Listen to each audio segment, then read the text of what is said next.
Do it yourself then. Yeah, yes. They do it themselves now. No, Can you trust them? no.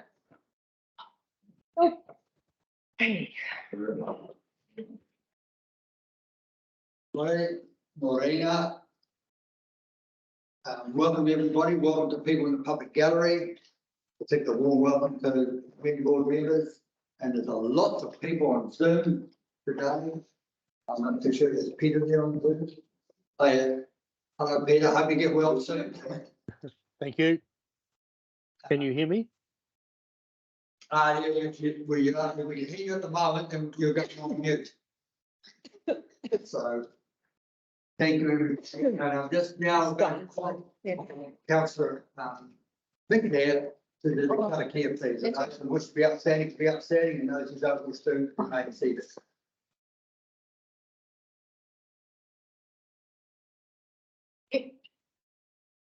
E nā tau o mātou atu, o te rangi o te whenua. He aratikina e mātou i nā take e whiriwhiri ai i tēnei wā. I raro ona i aro o Ranganui ki runga o Papatuanuku e taiko nei. Whakamoa ai kia tina, humi e, hui e, tai ki e. We call upon the indications of our Lord and of the celestial and earthly elements that surround us to lead us and guide us in the deliberations before us at this time. We do this conscious of the attentive presence of Ranganui above us, Papatuanuku below us. To this we hold fast, united and bound together as one. Thank you, Councillor Rebel. I'm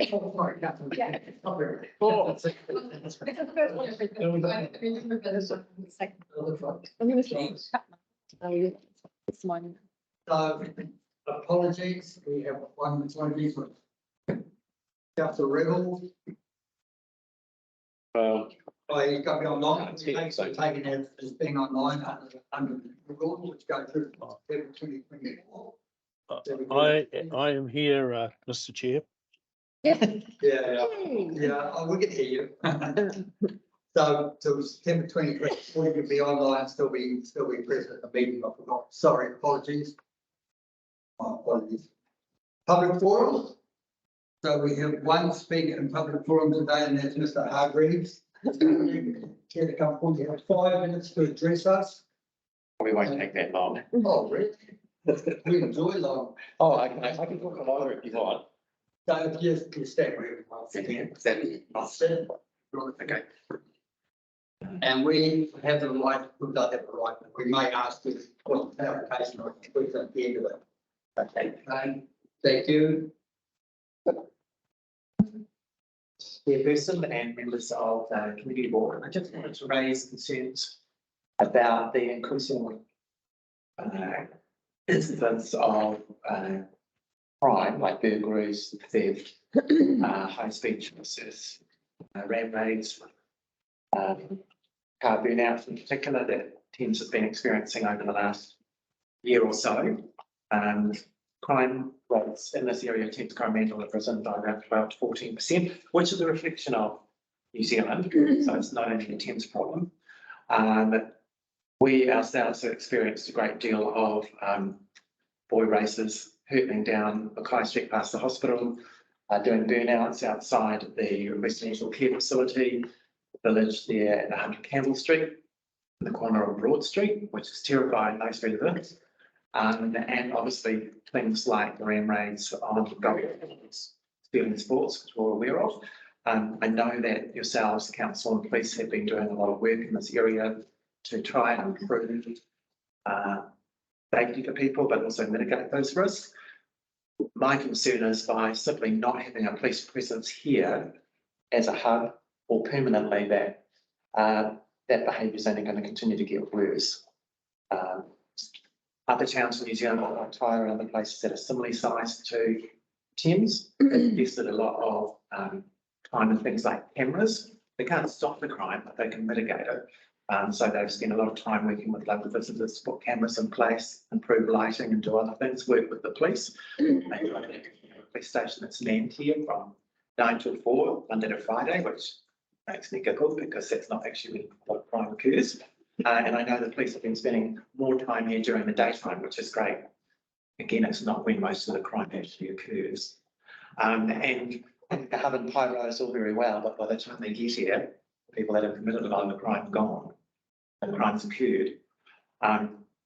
In addition to, the issues with high-speed driving and burnouts, not a lot we can do in a lot of cases there because of the layout of roads, etc., with emergency vehicles and that, but surely we can do something. As a resident of Thames, we've only been here 2 years. We chose Thames for a particular reason. It was a nice town, for want of a better word. An older population, and we want to retire here.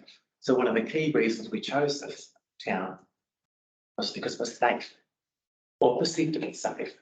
And since being here, it appears to be the opposite. That's my personal perspective, of course. So all I wanted to do today was table the fact that we are concerned, so are our neighbours and so are some of the business people that we've spoken to. We know that the Community Board, Council and Police haven't been doing nothing. It's not something, that you're shoved down with a map. You have been working on it, but I guess from our perspective is, what else can we do as a community to make us feel safer and to protect our quality of life when we have this unruly element?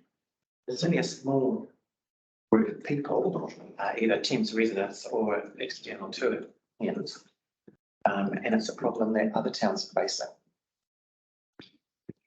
So that's what I wanted to raise this morning and have is captured somewhere. I have spoken with local community police, the MP, and yourselves today, and had some interaction with community board chair. But I guess it's just a matter of where is this going and what are we doing? Thank you, Mr. Henry.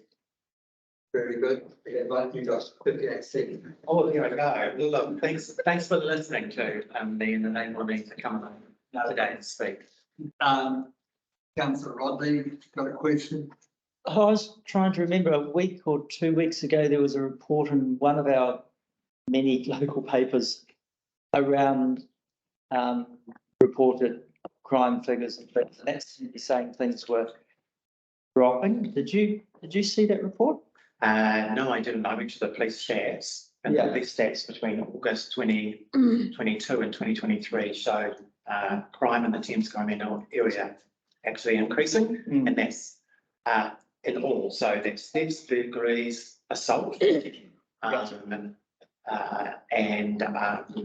so there's only 2 areas which are really strange: abduction, which was nothing, which I would have thought would have been nothing, and sexual assaults hadn't increased. But the other key indicators that the police report on from a data perspective, they've all gone up for our area, which is Thames Coromandel. So it encapsulates Thames and other areas. And that was true for August 2022 to July 2023 and August 22 to August 2023. Right. And that's reported crimes. So of course, the stuff that's not reported is not included in there. And I have a follow-up question. And were you also aware that I think 4 or 5 months ago, the police did a reasonably large operation and took a number of vehicles away, and things do seem to have quietened down. But yeah, like you say, it's they seem to be starting up again. That's not really a question. I apologise. I'm only allowed to ask questions. Were you aware that the police had confiscated some vehicles? Yes, I understand. Personally, I know one case where the plates were taken off a person and they were actually arrested, and in the end they were forced to sell that vehicle.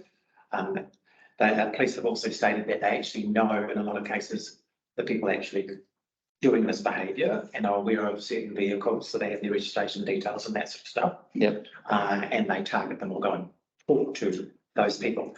The issue I have with that is, in a lot of cases, it's after the fact. That doesn't help me at 4:30 in the morning on a Sunday when I'm trying to sleep and they're running up and down the road, or 2 weeks ago at 7 o'clock on a Sunday afternoon. It's just random. And I'm okay if it's once or twice. And if it's young people and they're bored with Thames, I suggest you move if you won't like it. It's Thames. You want a busier place to go to? Great, leave. And I'm quite happy if you leave and do your burnouts or your car racing out in the rural areas, which they're doing anyway, because there's no one around. Does anybody vote against? Yeah. Councillor Sinclair? Would traffic calming, particularly around Waikato Village, actually help in this instance if there was? The biggest concern for us, talking to the chief engineer, is that we, and he stated that they can't put in, signals or anything like that to slow speed down, or those kind of measures, because that is a route used by the ambulance, potentially from the hospital to get across, to go further out to Coromandel. He has suggested that they can potentially look at closing the junction at the corner of Cochrane, Campbell and Bella, sort of outside the pump house. Yeah. So you've still got the turning part that goes around the corner, but they close this bit here because they use that area to do spin outs and circuits. So if it's closed, they potentially do that. The issue is that they're doing those at the bottom of Broad Street and Campbell Road, which is even closer to the village and straight outside some of those cottages there. And our concern is they lose control. There's not a great deal between the road and those little cottages there. So what do you do with that? And we just wanted to come along today to get a note of the concerns. There is a big process, I understand, to go through to getting that junction closed, which is some point they'll probably kick off. But you know, that's only one intersection in Thames. What do you do with Mackay Street outside the hospital? Well, it's right here. It's supposed to be a slow zone and a quiet zone. It doesn't seem to be looking too good. You know, do you fit cameras so at least you can identify or help provide that information? When I say do, really, so that can be passed on to the police. Because at the moment, what can we do? You know, we get up and we come down. What am I going to do with a carload of people? And it's near 4 o'clock in the morning, or an older person. They're less likely to come down and confront those people. Any other board members have any questions? Board member Require. Through the chair, it's very sad and frustrating subject to having this kind of problem. Yes, we have problem. Rather than spending money in somewhere else, like blocking the road, calming the traffic, we have to target those bad people who are doing the silly thing. If the law is strong enough, give them good lesson, doesn't matter what, they will calm down. Board member, right, but it's supposed to be asking for a point of clarification, not giving him a lecture. But this is sad. Yeah, quite fact, but you can have a discussion on the outside the chamber. All right. No question. Thank you. Just I agree with you. And we given any consideration to, you asked what you could do. First of all, you think you've got on site, but it's concerned me considerably. And then the second thing you asked, what can you do? I just wonder if you're aware of the community patrolling teams that are there for. Yes, people. Yes, I have started to look at that, and also I intend to work with the Business Association, because some of the initiatives out of Kaitaia and Paihia who do not have police hubs have been driven by the Business Association, working with businesses because you need electricity for cameras.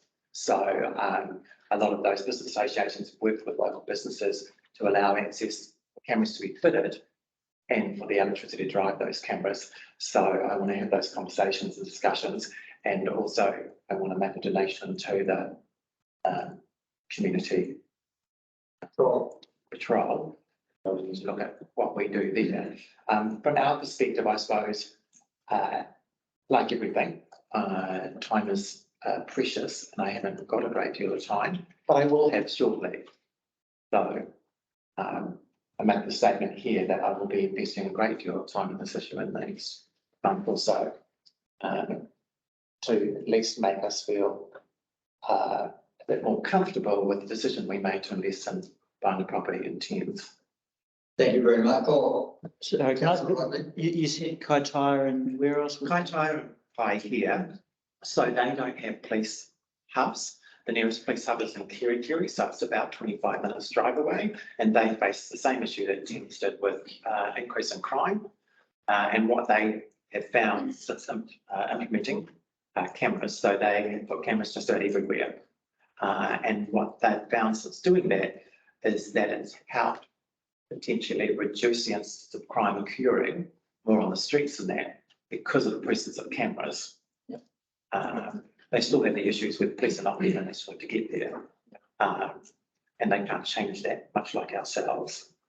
And they've improved things like street lighting and other areas. And maybe that's something that we can consider here. And I know that it comes down to money too. We had the events area this year, which sucked a lot of money out that was unexpected. And of course, they take priority when roading, etc., needs to be improved or repaired. Thank you, Mr. Hargreaves. It's really painful to think that you don't feel safe in your community. So it is a lovely community. It is indeed.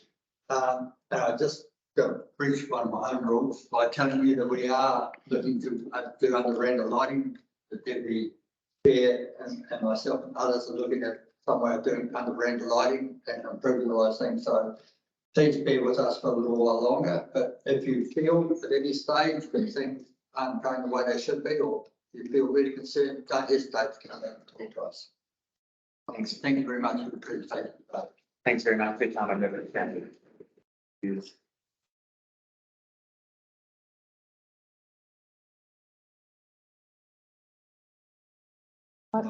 Oh, sorry. I'm happy to move to accept the public forum. Oh, very good. Mr. Hargreaves, do we have a second, please? Member right one. All those in favour, please say aye. Aye. Against, please carry. Do we have any items that are not on the agenda? Has anybody got anything for left field today? Good. So, conflicts of interest, any conflicts of interest around the table? That's excellent. So, the minutes of confirmation of our last meeting. Somebody care to move that the Thames Community Board confirms the minutes of the Thames Community Board meeting held on the 2nd of August 2023. Please, we have a mover. Moved by Councillor Sinclair. We have a seconder. Board Member Aquatic. Is there any?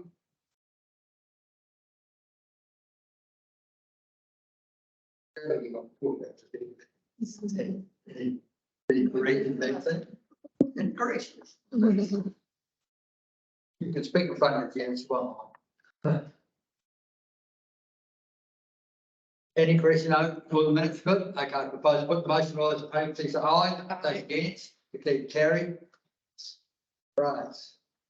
2.1, Thames Recovery Initiative to attract visitors. And put that on the screen if you wish to read it. 2.1 on your agenda. Okay, have you got a counterpart here? Yeah. So I'm just going to deliver this report from here today. Item 2.1 on the agenda is Thames Recovery initiatives to attract visitors.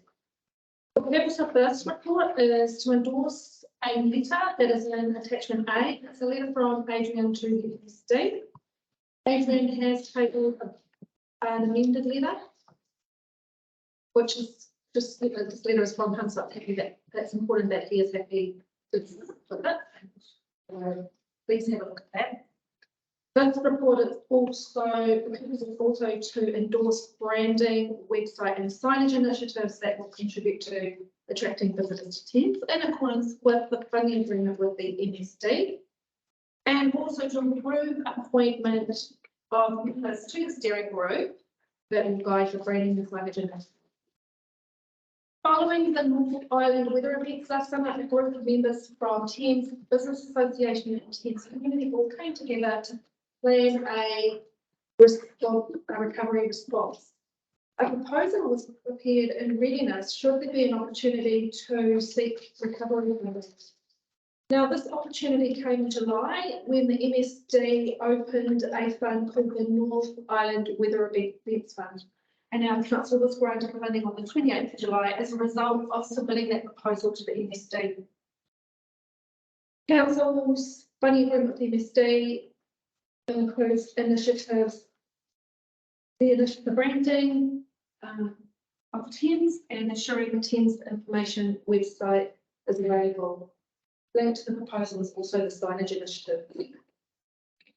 A report details information about each of those initiatives.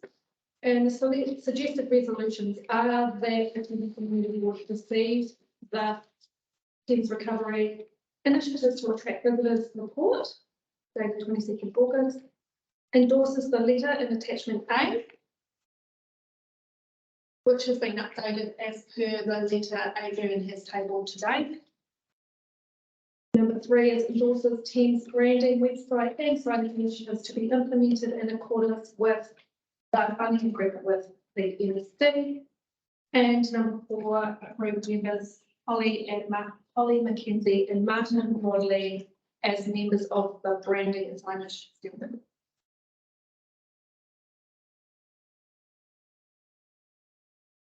Any questions today? Yep.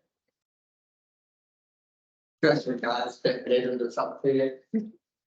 You've got a hard copy in front of you as well. There's only some minor adjustments on that letter.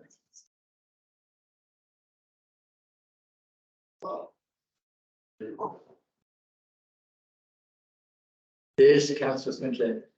So I had a question about the going forward of this, because I remember we had a presentation at a public meeting where there were a couple of different branding options, and this conversation has been going along quite happily, I understand. And I'm just questioning, but not in a bad way, this is for my own interest, some of the signage, the posters that we put up to the Welcome State Highway 25A workers, the little brochure that went out, the website are all using a particular type of branding at the moment. That's all, and it was one of the ones that was presented to us by the people that were using, whose name I've forgotten. I'm sorry, Brent. Yes, but he's got a company name. I can't remember what his company is called. Matter, I think. And so it's really just, is that because those have already been used, is that what we're endorsing, or is this they're going to go away and come back and that's potentially all going to change? So it's the steering group, and the branding will reflect the direction of that steering group. Okay. So the steering group includes members from Manu, Thames Business Associations, the Coromandel, and that's so a number of different groups. Okay, so potentially the branding that is currently on the website that is being promoted and used and is going to change. I don't know, But potentially, okay, yes. thank you. Yeah, I think everything's open for discussion. Yeah. But the intention of having a steering group is that that group guides the process, the creative process. Yeah. So yes, Councillor Rodley. Yeah, I just think it's probably worthwhile just to mention that steering group, it's also envisaged to have the Thames Heritage Network involved with that. As far as I know. Yeah. So that's I representative, but we haven't. One. Well, we're waiting. We have indicated that that would be a good idea. Yeah. That's cool. They have indicated that they would like a student to take part, and we're hoping that the student will come to the next meeting. So They have said yes, they do want to support it. And also just a follow-up question. So I think it's probably quite important that various amounts of money and that have been sort of thrown around in the past. So am I correct in saying there was also some of the money that government gave to Destination Hauraki Coromandel, that a chunk of that is going into this promotional?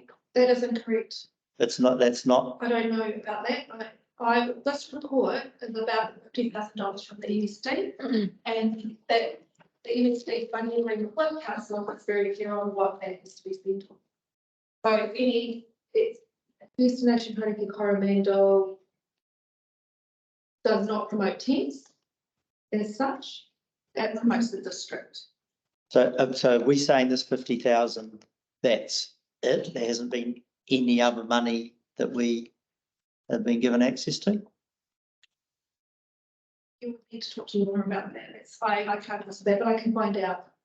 Okay, and when you raise that, you're saying that they're reasonably strict about what the money can be used for. Would it have been useful to have like a couple of sentences from that funding agreement saying what it can and can't be used for? Because often government money comes with, you know, various fish hooks and things. Are we confident that we can use it for this purpose?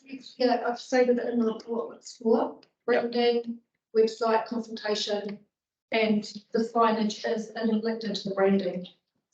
Okay, so they're perfectly happy for it to go for actual physical things as well as Yeah, absolutely. the branding. Quality of that.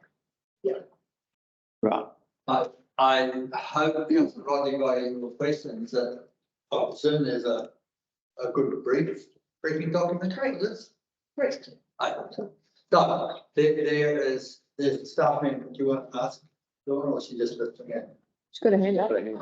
Yeah, Question from Councillor Rodley, and it was in regard to funding that is over and above the $50,000 grant from the MSD. I explained to Martin that Destination Karakia Coromandel, they are on the steering group branding project, but they are not, their funding is separate. They promote the district as opposed to Thames. So Councillor Rodley was up. Yeah, sorry for interrupting, Rose. So it's incorrect. There is the 200,000 that went to Destination Karakia Coromandel.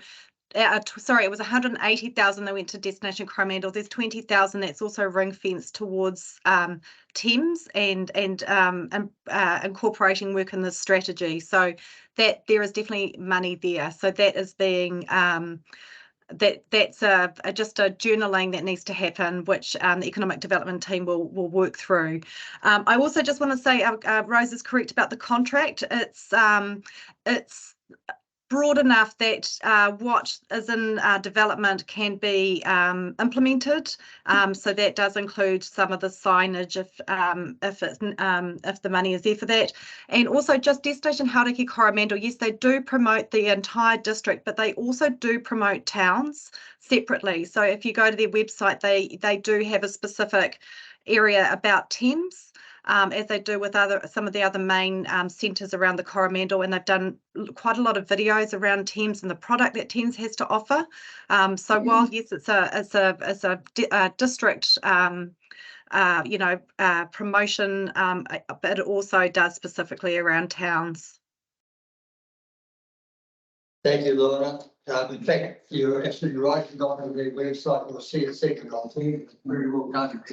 Very well done. Board member Rob, did you want to right, Brian? Yes, Member right, through the chair, that's a really good subject. Very excitement about this subject. Thames Recovery, we talk lots of things, lots of time. It's time just going down the drain. Do you have any plan when it will be completed by? Time frame? Before Christmas, after Christmas? So the plan will be done before Christmas. Okay. Yes. And the results will be after that?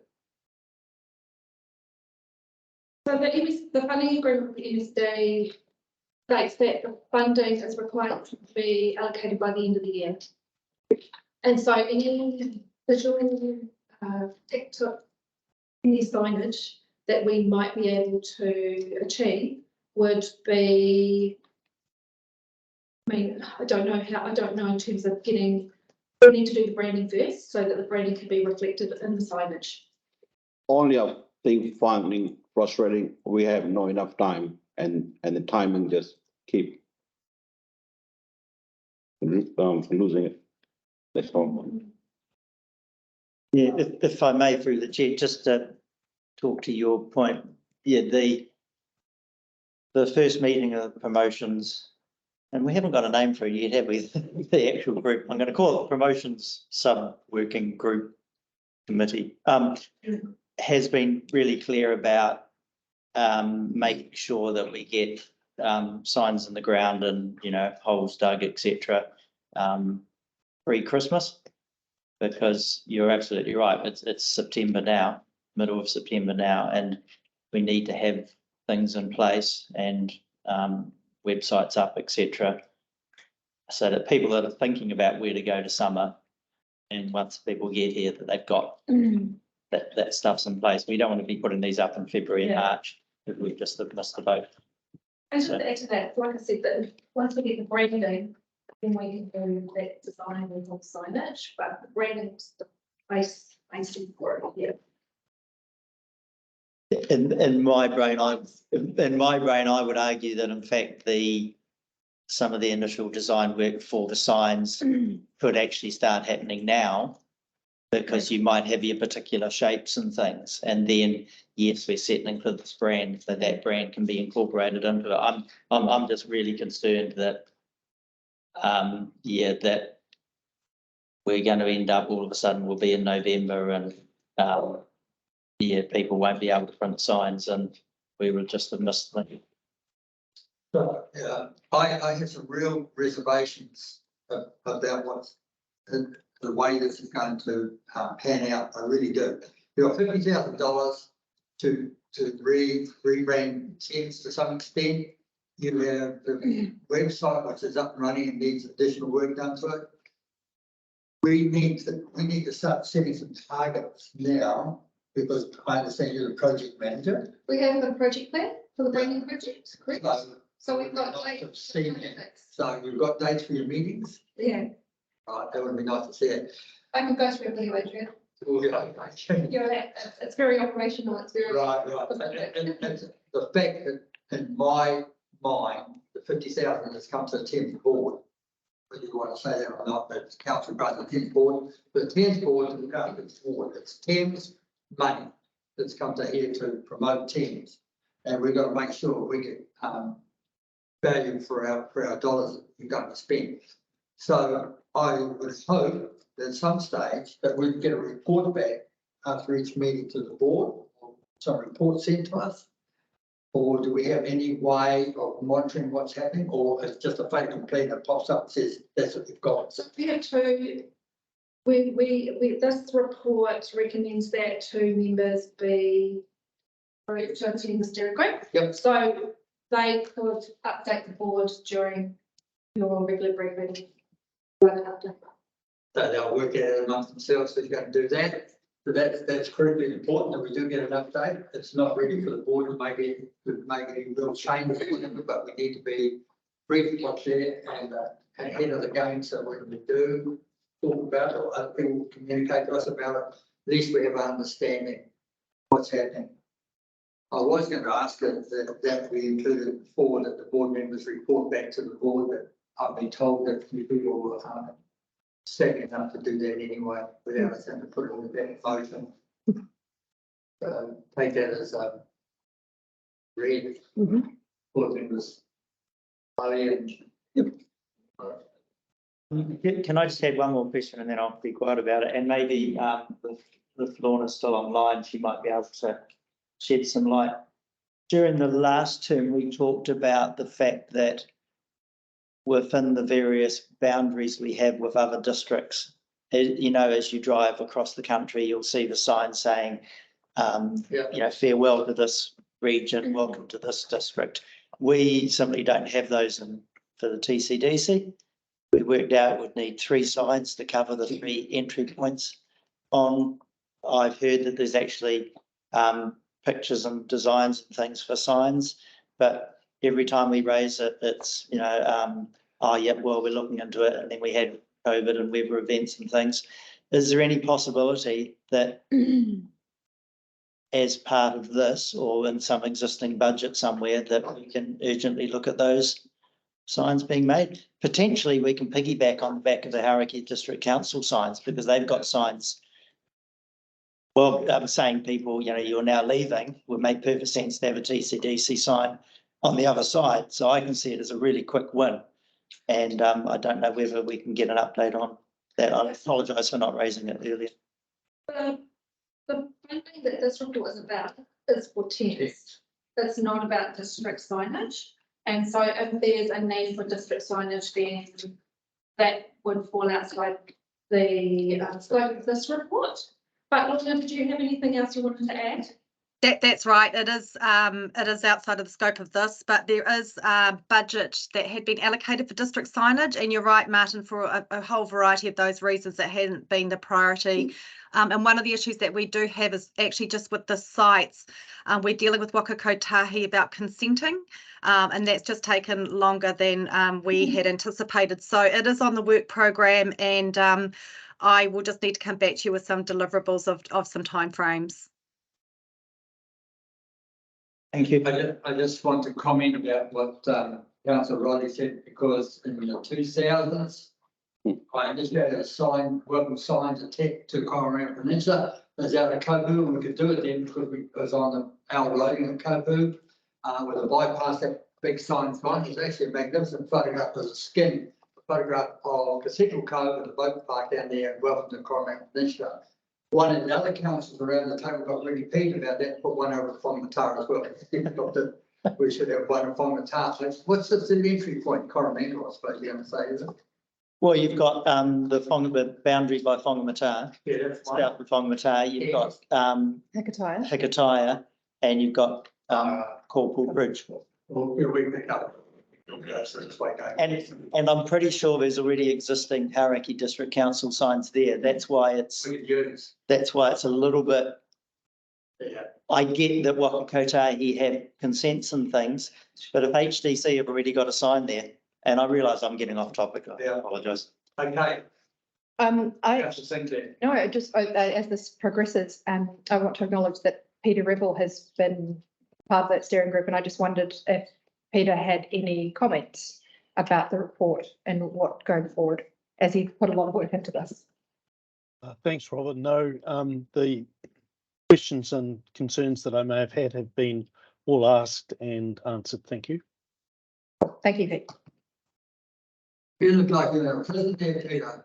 The background. He's in his penthouse suite. Yeah. Who are we going here? Are you two? No, it's happy to move.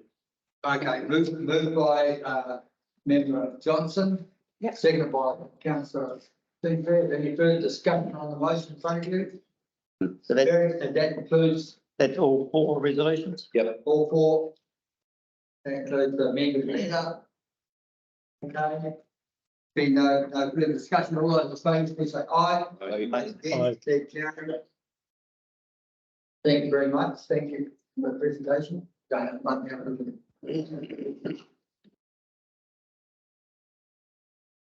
3.1, 10 17 projects, 10 sports partnership program project. Will we have Kathy Smith? Is it Kathy? Welcome to the meeting. You're a landscape architect. Yes. Project manager in this role. Beg your pardon? In this role, project management. Project manager, but that's your background. No, my background is landscape architecture and project management. In this role, there's no landscape. So, yeah.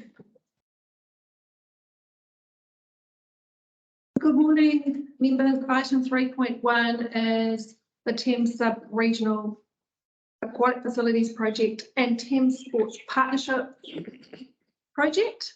Allocation of funding for site investigation and assessment. The purpose of this report is to approve funding from the Thames Urban General Purpose Reserve for site investigation and assessment work for the feasibility studies and into implementation. These two projects are in the feasibility stage. The previous community board resolved on a budget for the site investigation and assessment work of up to $100,000. It wasn't spent last year in the year that was stated in the resolution. Today we have 3 options for consideration. Option 1 is to allocate up to $100,000 from the Thames Urban General Purpose Reserve to complete the site investigation and assessment work for the feasibility studies and into implementation. Option 2 is to allocate up to $50,000 in 2023-24 and up to $50,000 in 2024-25 from the Thames Urban General Purpose Reserve to complete the site investigation and assessment work for the feasibility studies and into implementation. Option 3 today is to do nothing. Don't allocate funds for site investigation and assessment work from the Thames Urban General Purpose Reserve. The recommended option today is option 1. Do we have any questions from the board, please? Oh, yeah, Councillor Rebel. I've just got a couple of questions. The first one is, well, let me state I'm very happy to support option 1 on the condition that as the funds are drawn down, that the general purpose reserve does not fall below 500k. And I can see in the analysis that you've done there, Rose, that it appears that the forecast indicates that it won't fall below 500k because of the timing of money going out for the Korpu Marine project and the timing of rental income coming in. That's my understanding of what you're saying there, but I would just want to add that into option 1, that as it draws down, that at no point does it go below 500k. So that's the first comment. And my second comment, if I may, is I think there is a steering group that's operating for this project, and as I understand it, doesn't currently have a community board representative on it. And I know we've had this discussion before, but if I just refer back to the previous discussion we've had about the promotion project, I think having the input from Martin Rodley, who is on that steering group, was useful in our discussion. We have Rob Johnson on the steering group of the Pirate Park, which is useful for us in our discussion. I am on the steering group for the Korpu Marine project, and that just gives us as a community board a bit more insight and background as to what's going on, enabling us in these sorts of conversations to provide direct input from our involvement in the steering group. And I would like us to have somebody from the community board on the steering group of this major project as it progresses. So those are my 2 comments. Thank you. Thank you, Councillor Rebel. In response to the first comment, in response to Councillor Rebel's first comment, there is a resolution from Jenna may be able to state the date. There is a resolution where council has acknowledged that the Thames Urban General Purpose Reserve would fall below $500,000 at the time or when the funds for the Korpu Business and Marine Precinct project are drawn down. So we can't guarantee that the cost of the site investigation work won't mean that the balance of the Thames Urban General Purpose Reserve won't fall below 500,000 if we need a certain amount of funds. Speak, can I, through the chair, to say it's not a problem because you've already got an agreement that it can fall below 500,000 through drawdown from Korpu Marine. At the moment, it stands about 1.8 mil, doesn't it? 100,000 is going to take 1.7. So any drawdown below 500 will be a result of. It won't be a result of this investigation. It'll be a result of the other one, for which there's already an agreement in place. So I don't think you need to put that rider in there, Peter. That first point, I just don't think it's redundant. So that resolution for Corfu was made because Yes. the original was that we were going to spend the 100K in 22-23. Sure. But Yeah. because of holdbacks, we haven't spent it yet. So, yeah, that didn't actually impact. But you've already got an agreement in place, is what I'm saying, to do it. This 100,000 won't affect. You can just take that out and just put it aside and say it makes no difference. Yeah, it's a little difficult for the board to stack in a retrospective manner when the council already has allowed the drawdown of Yeah. money below 500,000. I mean, Yeah. that brings me in the first place, allowed it to draw down, go below 500,000. I spoke to the previous board chair yesterday, and he has a slightly different twist on it. I'm not going to repeat of it. But anyway, so that's what it is, and that's what it is. But I'm just for my clarification, because a lot of this was initiated in the previous board. Who's paid for the work we've done so far? For example, we sent you off to do a sub-regional scoping thing. Where's the money been coming from up till now? So in February 2022, our council resolved to fund the cost of the needs assessment, feasibility studies and the business cases from the Thames Urban General Purpose Reserve. So that's all been resolved. That was last year. Yeah. Nobody's drawn down any money. No, there'd be no cost incurred to date. For the needs assessment, we paid for that last year, and for the feasibility studies, we have paid for this year as we've progressed From from the consultant that's doing it. where you get the money from? So that comes from the Thames Urban General Purpose So Reserve. you already drawing down this additional 100,000? No. So there's a contract in place with the consultant. Yeah. So that was signed at the start for the needs assessments, the feasibility studies and the business cases. I think how much is that contract? So then I can't remember the exact numbers for the feasibility studies, but the business cases are $30,000 each. And that's all in a report from February 2022. And the resolutions state the amounts each year for those 3 stages. And they come out of the total account as well, Correct. Yes, in addition to this 100,000. yes, that's correct. They won't be any concerned about dropping down, are they? That's sub-regional as well. Yeah, it's not, sorry. That sub-regional you're mentioning as well, some of that funding came from Hauraki Council as well. Has or Has. they've actually paid, This consultant is invoicing Hauraki separately. paid. But it's not completely worked yet, because we've had agreement on it. It's interesting reading between the lines what they may have to say. Just, is it? So, I'm sort of sharing Adrian's, and I'm going to use the word confusion, sorry. Yeah, it's confusing. Because this here says that 100,000 that was approved in the 22-23 hasn't been spent. Correct. However, Rose is saying that some money has been spent, but that was in the previous, was that for the 22? There's we have 3 stages to this project. So the needs assessment, which we completed and paid for, the feasibility studies, which are underway at the moment, and then the business cases next year. That's the timeline.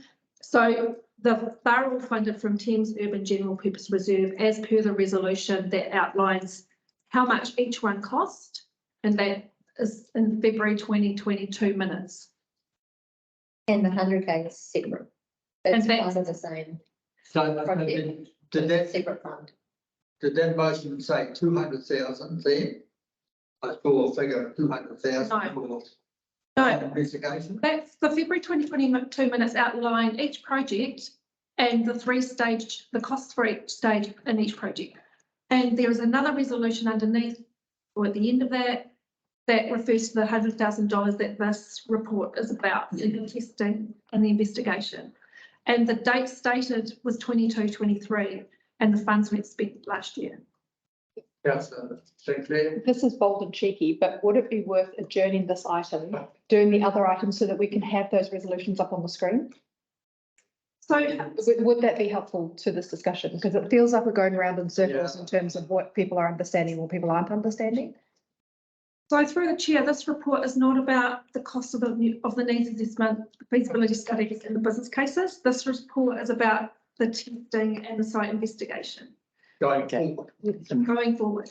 right? And So so, going forward, so when you talk about site, I'll go real down here.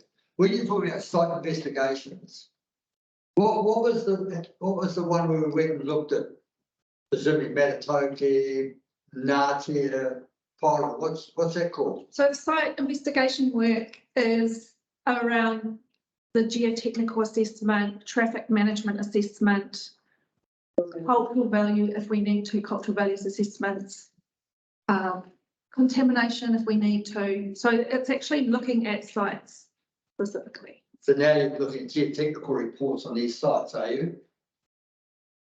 So if I actually do have, through the chair, have a question relating to the Yeah. sites, if that's okay.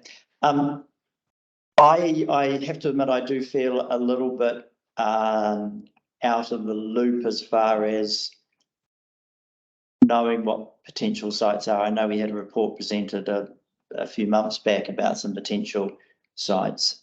And I support the idea of having a representative from the community board on there. I'm not volunteering for it myself. But on page 18 of our agenda, the 1, 2, 3, 4 paragraph down, it says for the aquatic project, sub-regional sites within Hauraki district have not yet been confirmed. Correct. Blah, blah. Should there be a suitable site, it will be further investigated with the cost being sought from Hauraki District Council.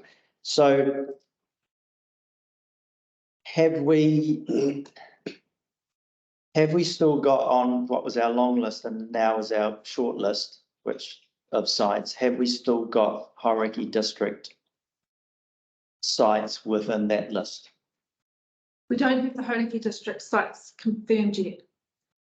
So, We've only got the Thames site, sub-regional site. so how confident are, how can we be confident that that 100,000 is going to cover the assessment and geotech feasibility, etc., for the sites, when we don't know how many sites there are? Well, they have identified, Hauraki district have identified some sites. And so do you want to? But we're just covering the sites within our district. That's where, so if there's additional Hauraki sites, then then the funds will be sought for that later on. That's nothing to do, this is just the within our district sites, so. Yep. There's one sub-regional site in there. Okay, so do we have agreement from Hauraki District Council that they will be happy to pay for investigation work on a site in there? At this stage, no, we don't, but we did ask them for funding to investigate the sub-regional options, and they did agree for, to contribute to the cost of that.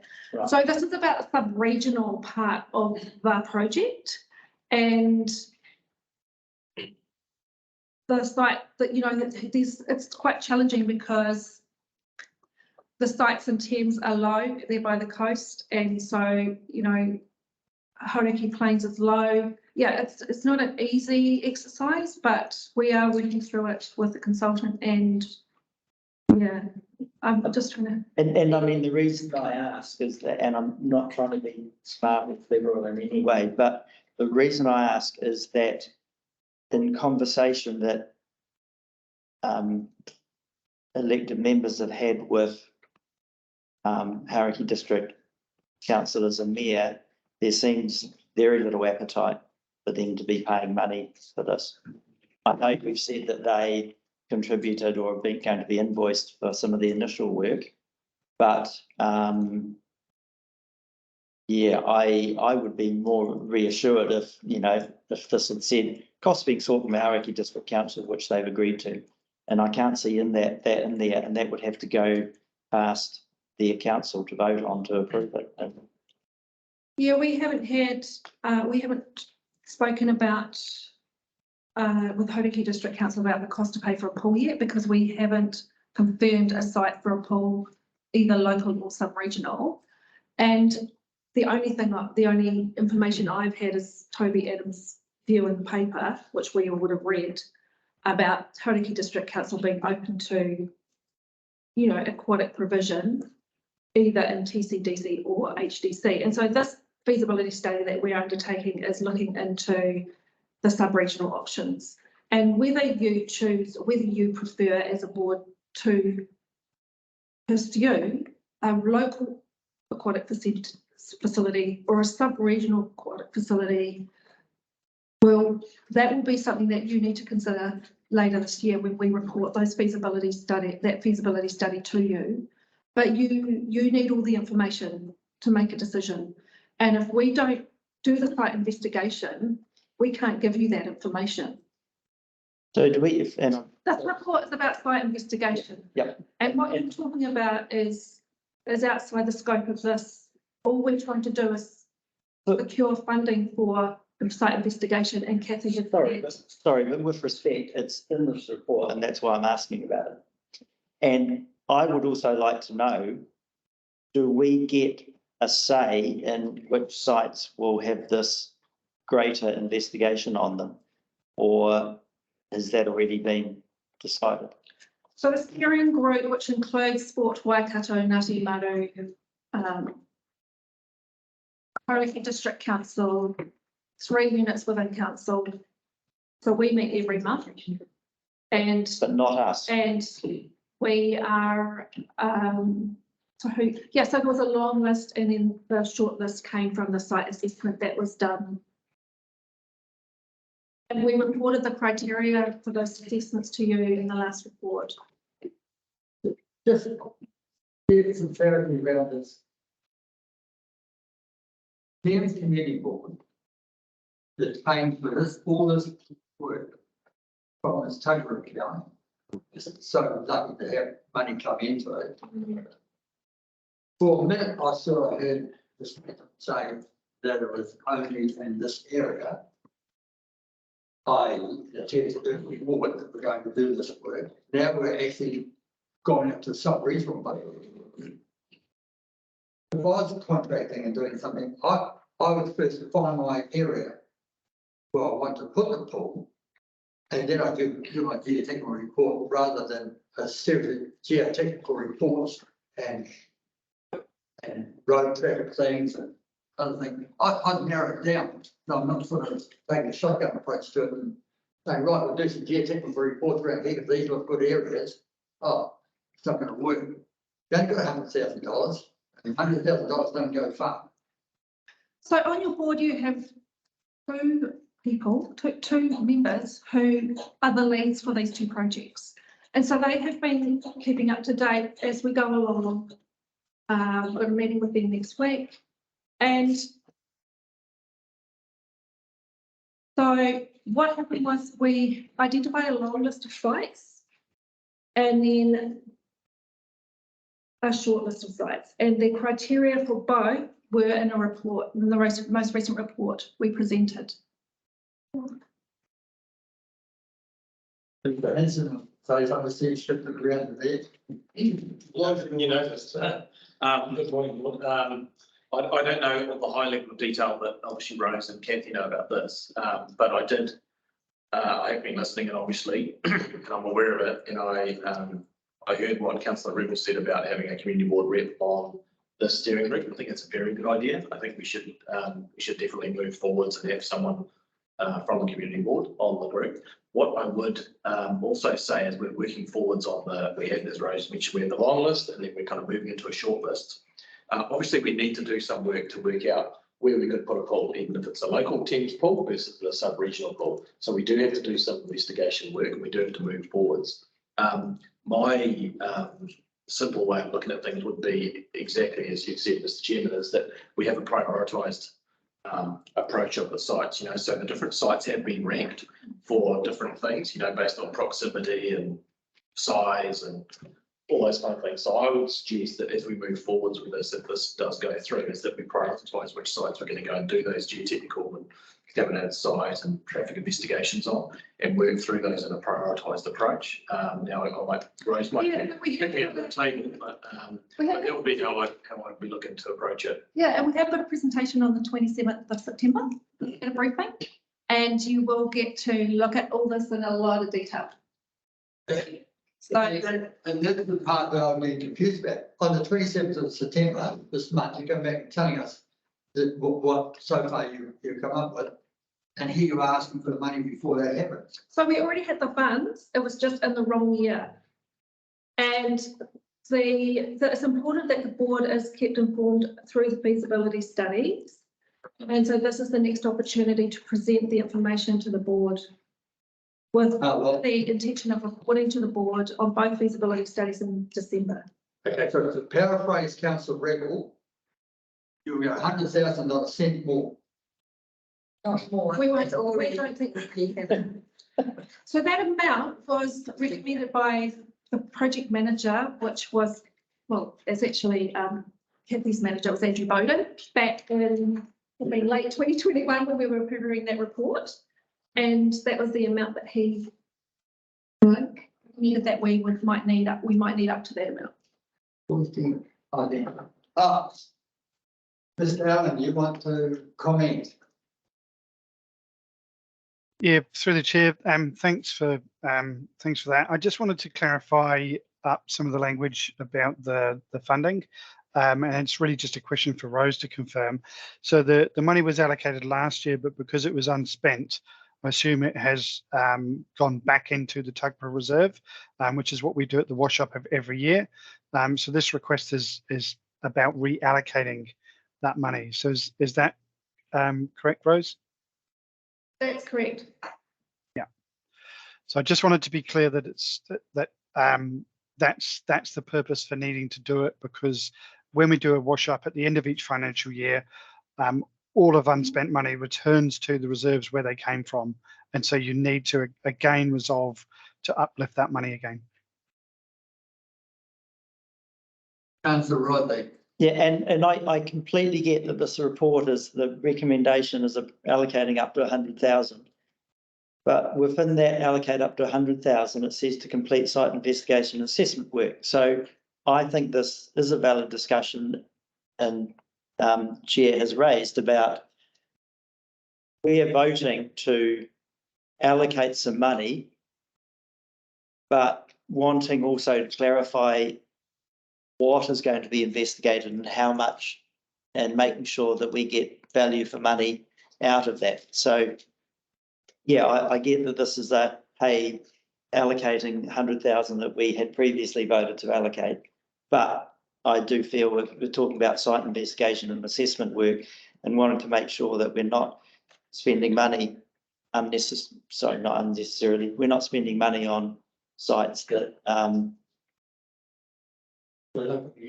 Yeah. So through the chair, the presentation on the 27th will ensure that you have a level of comfort about what is happening and what will happen. Yeah.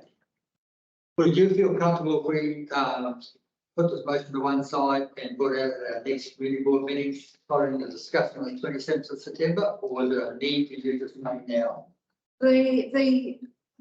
The site investigation, needs to be paid for, and that timing is important, and so we would prefer to get a decision When today. you say the site investigation, you mean the work that's been carried out? It needs to be paid for. Carried out. We would like to get. We would like to. About to be. About to be carried out. It needs to be, here we are in September, we want to report to you in December. And the next community board meeting isn't until November, so we would like a decision today. Who's carrying out this investigation work, please? So our consultant is Visitor Solutions Limited, and they subcontract to other specialists. Who? Visitor Solutions Limited. Who's the contractor? Becca's one of them. I don't know. Just being subcontractors. So that could be the ticket of the white group. I think Visitor Solution work on council for a number. They have, so they will be clipping the ticket, but they'll be managing those subcontractors as well, so it's not like they're clipping the ticket and doing nothing for it. The other thing I'd say, just to be totally clear, the other thing I'd say is that Rose has talked about timeliness and keeping it moving. I think that is important as we head to a long-term plan to try and get some greater level of clarity over what we're doing. And again, I think, to summarise, we're talking about budget that was unspent from last year, using it this year and getting into it. So, I'm comfortable.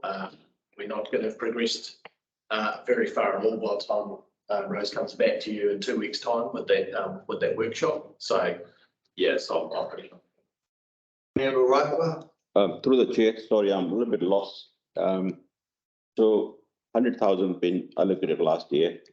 According to Dean, hasn't spent, so gone back to the bucket. Just wondering, some study all been done, like need assessment and feasibility studies, and the bill paid by which account it's been paid or not paid?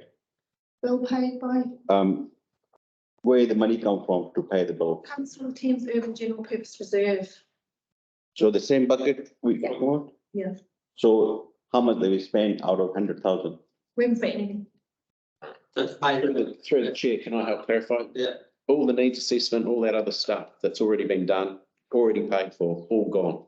Yeah. Already done. Money spent, money done. So just looking at 100,000 that wasn't spent last year, need to spend it this year.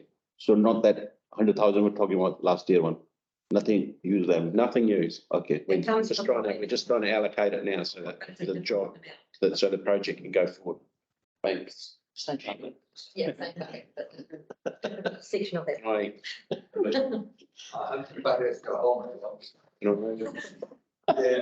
Can you move, Can I move this now? Please. Any further discussion?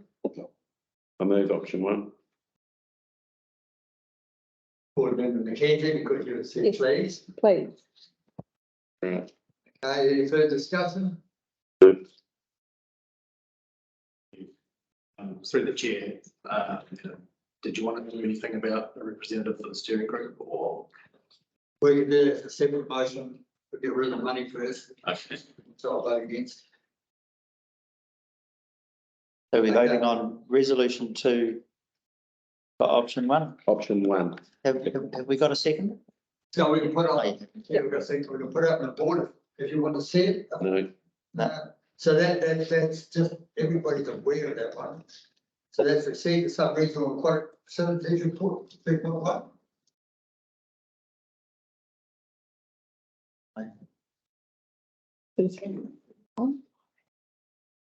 Recommends that the council, approves option 1, allocate $100,000 to Thames Urban General Purpose Reserve to complete the site investigation assessment work for feasibility studies and to implementation of the Thames Sub-Regional Aquatic Facility Project and Thames Sports Partnership Program.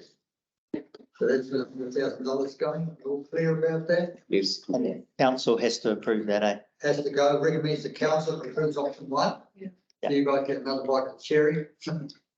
All right, those in favour? All right. All right. Well, I think you make that say aye. Aye. Those against? Carried. Can I, through the chair, can I raise a separate resolution to that the Thames Community Board appoints Community Board member Mackenzie as our representative on the strategic, what's it called? Steering group. Steering group? Member McKenzie, do you agree to that? Yeah, so through the chair. You're right. Through the chair. Yeah. So the challenge with that is that Holly is involved with a sports group or two. And so these two projects are being run together. And so there's a potential conflict of interest. Now, Holly, yeah, so I just wanted to raise that. That's your opinion? That's your opinion.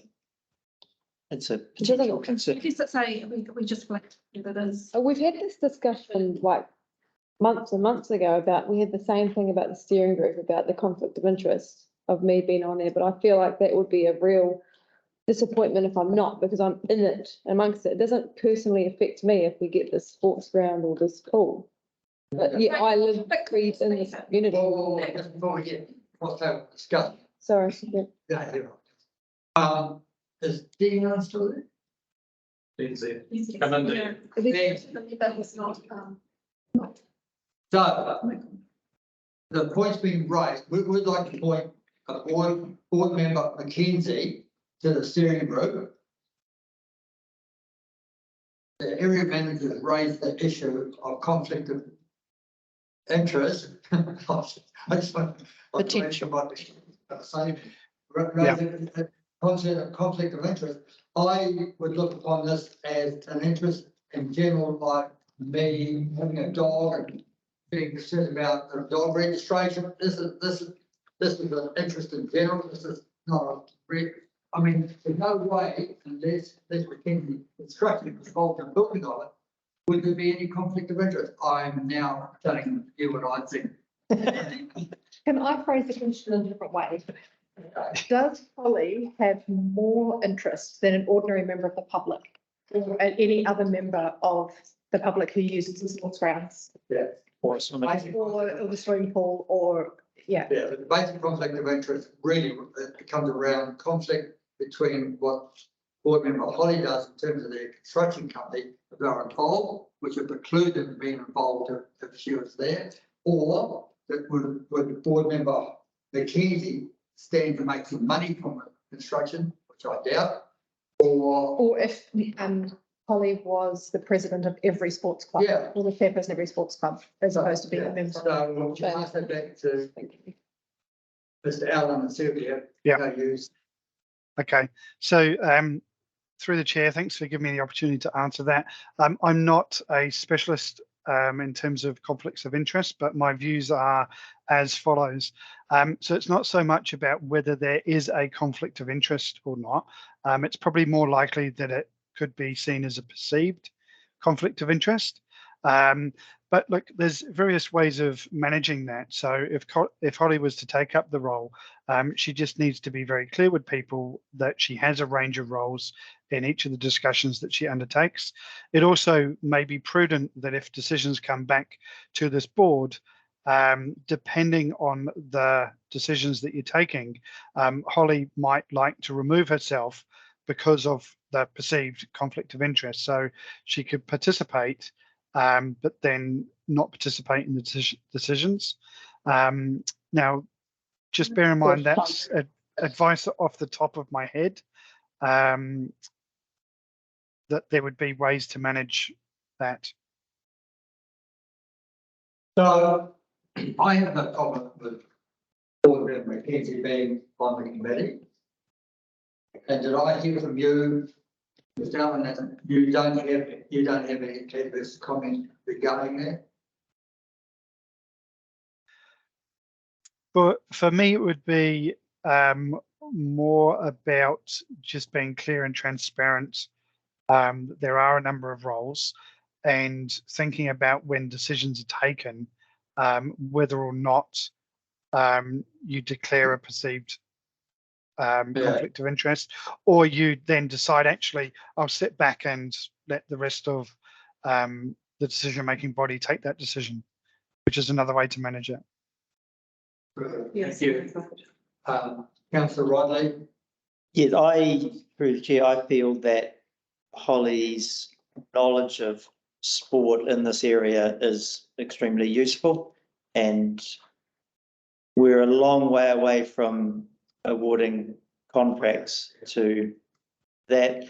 If we did get to the point and, you know, Scott decided he wanted to build a grandstand or whatever, then again, there are ways that that actually could happen, but we're such a long way away from that, that I think at this stage, putting board member McKenzie onto this group, I could defend that to members of my community as to why I'm doing it. I'm doing it because of her knowledge of sports. I don't have a great knowledge of sports and sports clubs in this area, so I couldn't do it.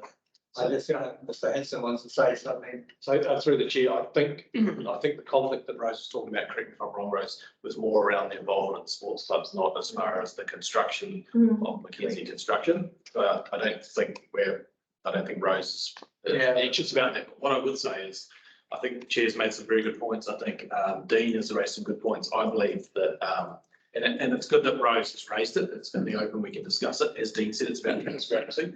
I'm confident that we could actually manage it, and it's manageable. Along the lines of what Dean said, there's ways of managing. When we do any tendering or any contracts, we have conflict of interest forms. You know, Hollywood just put one of those out that states that what club she's involved in. Everyone knows, you know, if we're in a meeting and Holly's going hard out pushing for cricket and trying to get rid of everything else, we'll you know, or something like that, everyone knows that because she's declared that she's involved in the cricket.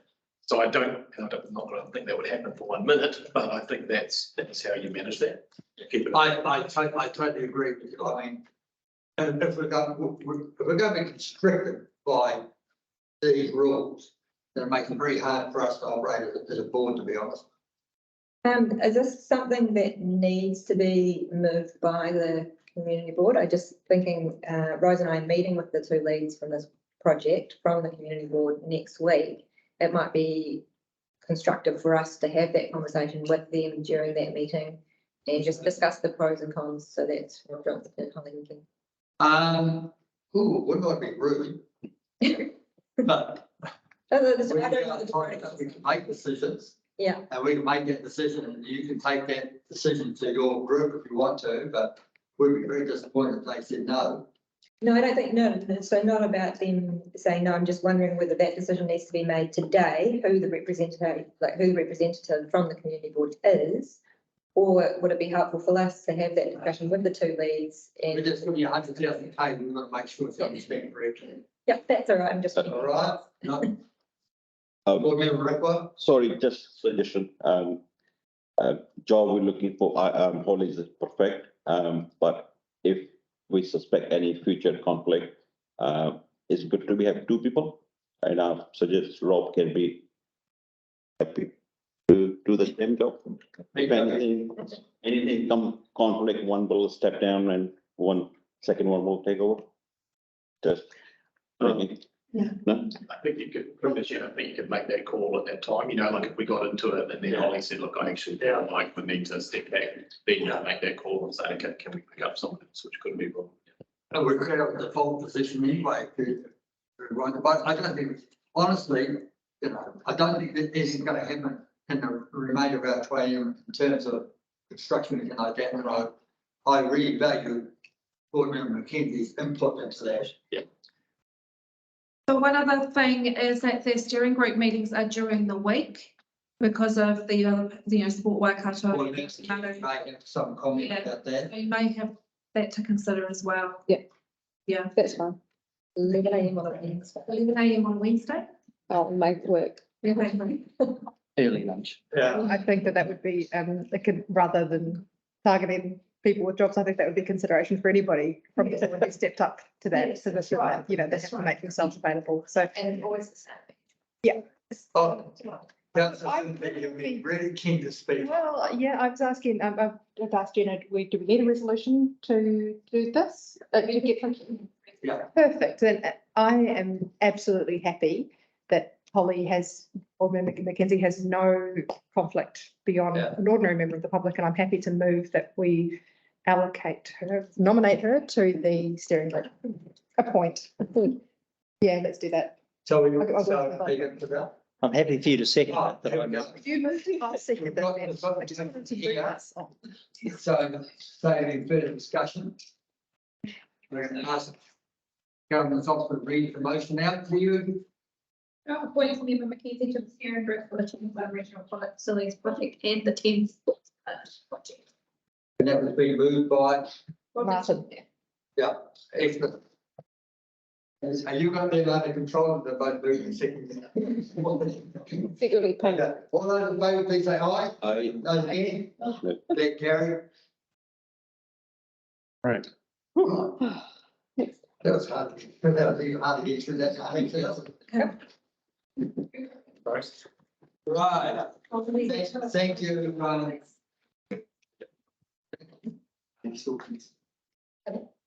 Thank you, Roslyn.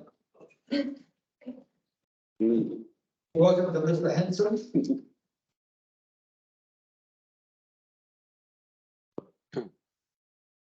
So, in light of what we've done in previous time, everybody got their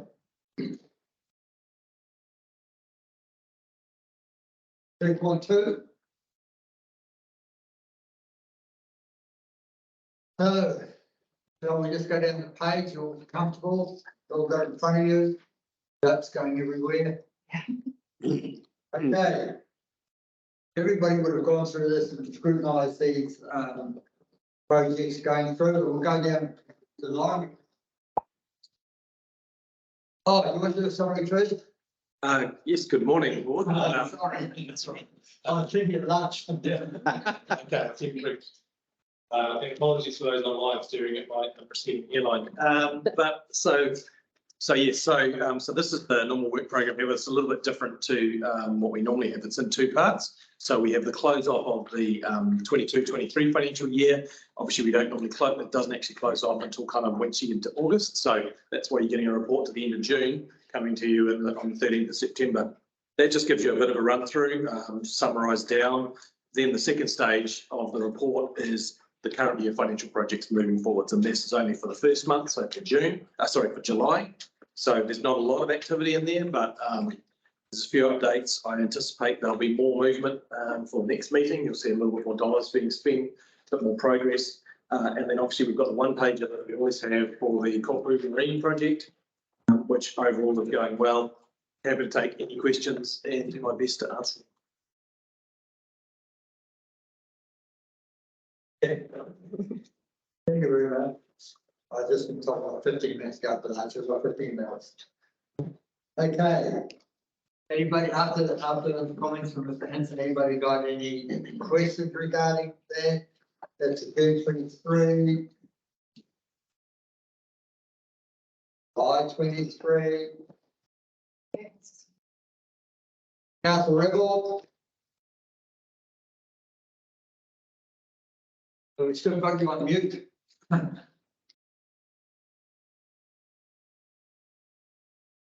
Council Rebel, you got your hand up, or you? Was that to go to the toilet? Okay, we'll do that. Council Rodney. Yeah, so fifth one down, Porritt Park Playground and Changing Places. So I did notice in a recent newspaper article that I read this morning, Sue Lewis O'Halloran from the TBA, there seemed to be some sort of indication there that maybe the toilet facility might not happen as part of this project. Have we got has community board or council got a specific steer on that? So through the chair, I don't have a definitive answer on that. I think what you're probably seeing is that there's some pressure on budgets due to all the costs of the equipment and everything coming through. As you recall, there's a donation for majority of the work that has come through from an individual, and then there's an amount that I believe the TBA has kind of put their hand up to fundraise 500,000. So they're working hard on fundraising that, but obviously pressures on everyone, businesses, living, all those types of things. I think that possibly they're signalling that it's always hard to fundraise, and it could be a little bit harder at the moment. So I think if anything had to fall away and maybe come back later at a future stage, it would probably be the Changing Places toilet. So just a follow-up question. So would that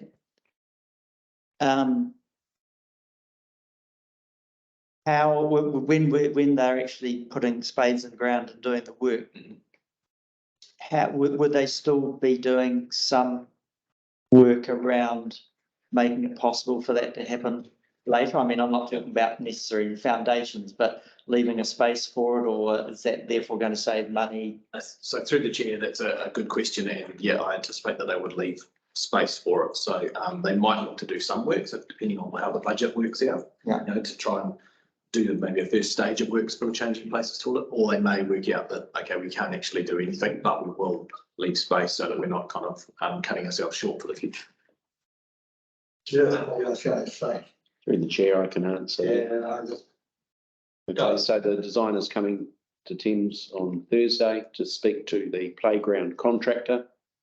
That's the person that's actually doing the site works for the actual playground itself, paths and all the rest of it, everything connected to the playground.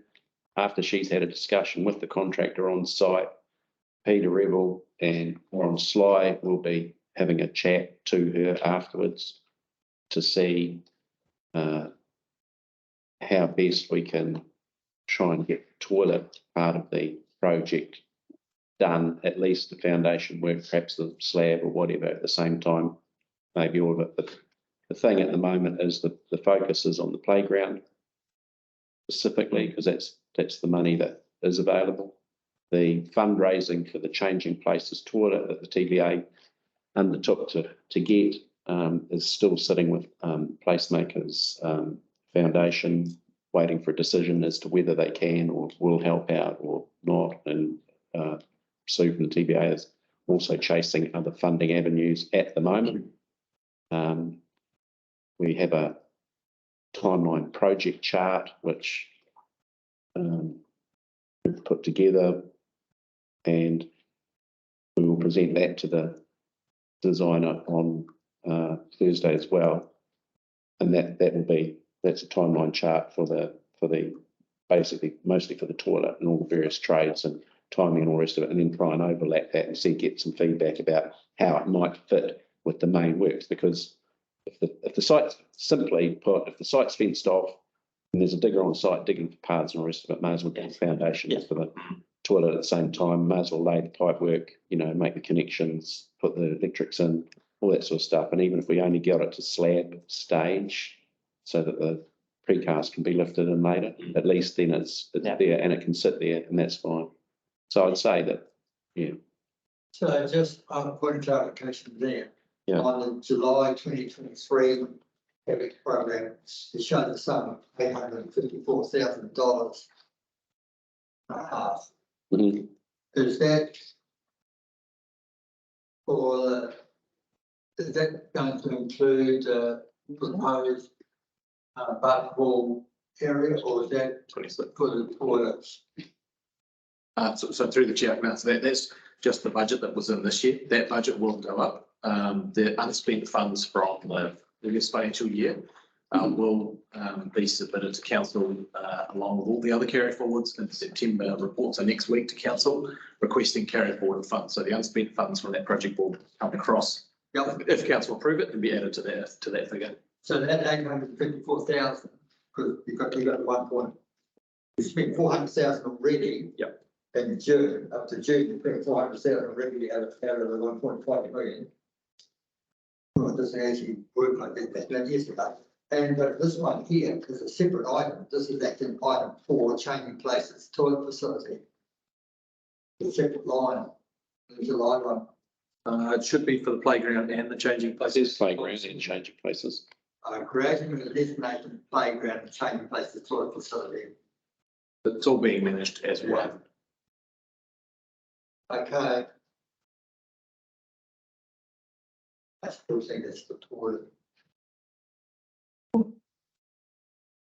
Anyone? Yep.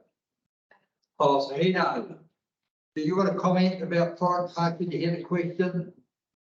I'm satisfied that Rob was across all the matters there. Yes, we thought he did a good job as well. Okay, so continuing on June 1, when you get down to Total Valley Road, Service Extension Road and things like that, land acquisitions close to being finalised, will be completed in 23-24. Is there any real difficulty obtaining that land, or you going to invoke the Public Works Act? Or? So through the chair, we don't want to have to do the Public Works Act if we don't have to, but that is always our kind of fallback position. So my understanding, there's only a handful, like kind of maybe 3 properties that we're still working with to get that sorted. So all the others have signed the agreements. What will happen is they'll come back. Ideally, we want to bring them all in one go to council, but we may end up just from timeframes have to bring the majority that they have got agreements and acknowledge that there's still maybe 2 or 3 that haven't. So yeah, that will be coming back to council October, I think. Bruce, how many have not yet got over the line?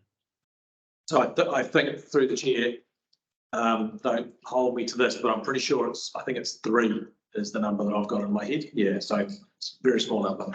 Above or below the silver line? Above, I believe. I think so. So we can get up to where they want to start. I think so. Yeah, I'm pretty sure that it's above, but again, I'm not right in the detail on it. So, but from my perspective, I'm comfortable moving forwards. We're at a stage where we can bring a report to council, ideally with all of them. If not all, maybe like I say, 2 or 3 that'll come later. Bruce, could you just confirm for us outside of the meeting sometime just the numbers that are to go on that, please? Yep, I'll come back to my Rose for that. Councillor Rodley. So the Pollen Street infrastructure upgrade. So I see we're within $670 odd of our 240,000 in the and that's saying the initial investigation and scoping is complete, but further geotech investigation condition assessment.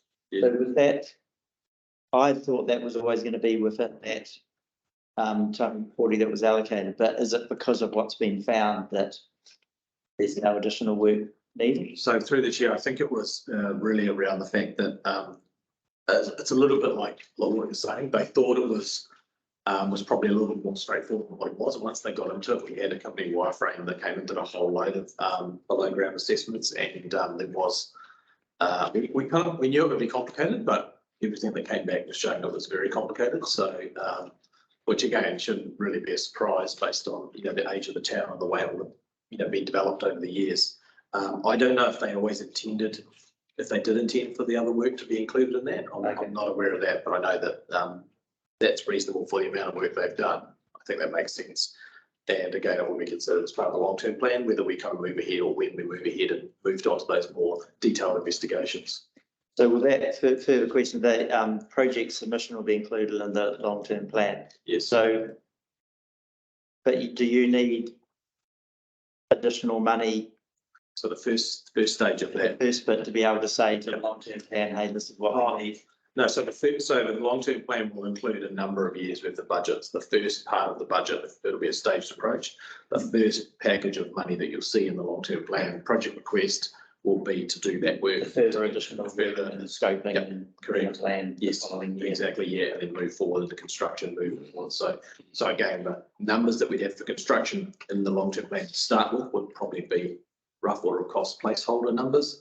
Then once we've done that first stage investigation through an annual plan process, we'd confirm those numbers. So it's fair to say that the project which is postponed from this year, 23-24, won't take place in. Correct. Yeah. Financial. Correct. It was a casualty of the necessary cuts that council had to make for the current year's CAPEX program. I just wanted to pick you guys just going down through these things. And if anybody else got anything down, fields, things like that, firms that fit into one. Mr. Chair, can I just, while we're on the Pollen Street, Bruce, at which stage of the project will you be considering whether digging up Pollen Street is the best solution rather than doing a redesign of the network and perhaps potentially digging up Mackie Street? Through the chair, that's a good question. I would say, yeah, that will be part of that first stage of detailed investigation considerations. So once the more detailed investigation, part of that work will be looking at what our options are around that. That would be, it is a possibility to do that. It would be quite challenging, I would say, off the top of my head.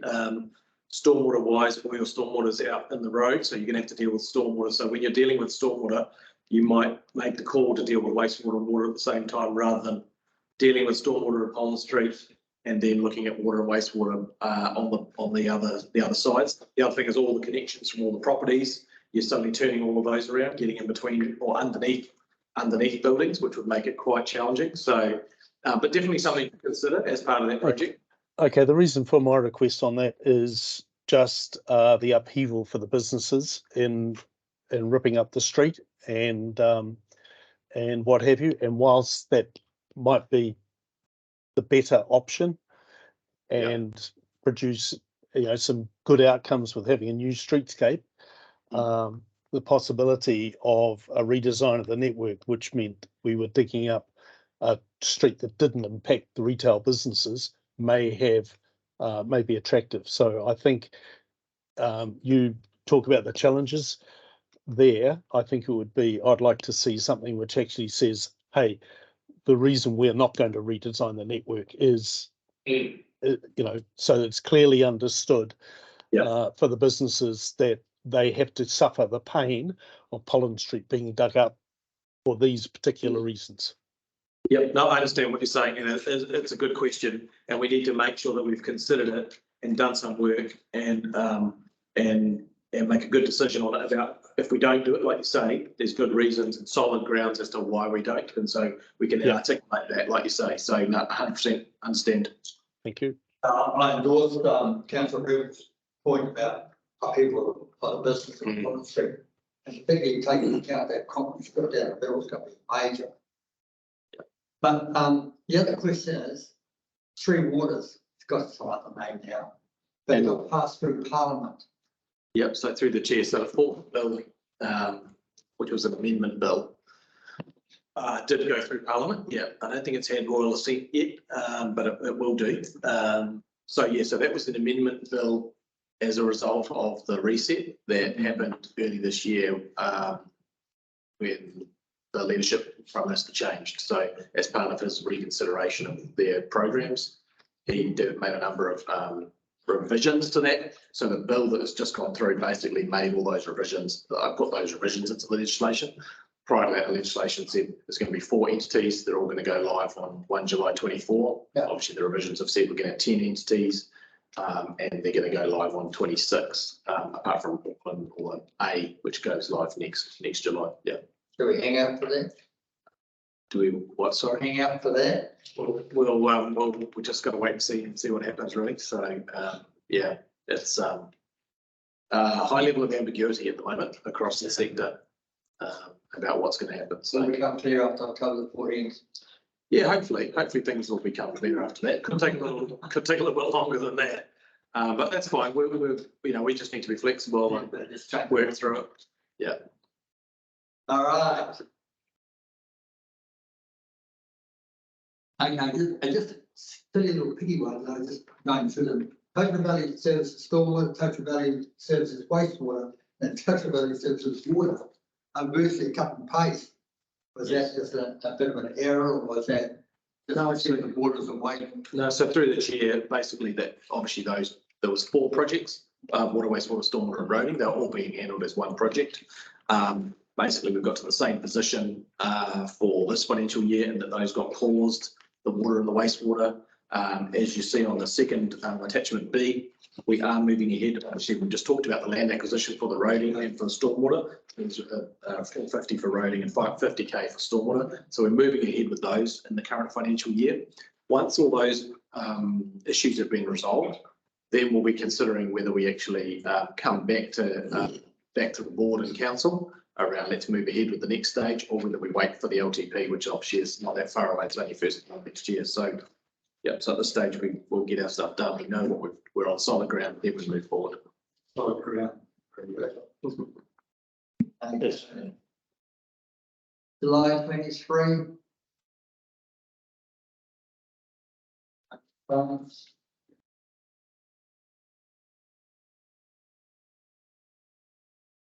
I like all the green. Let's take a photo of that. Yeah.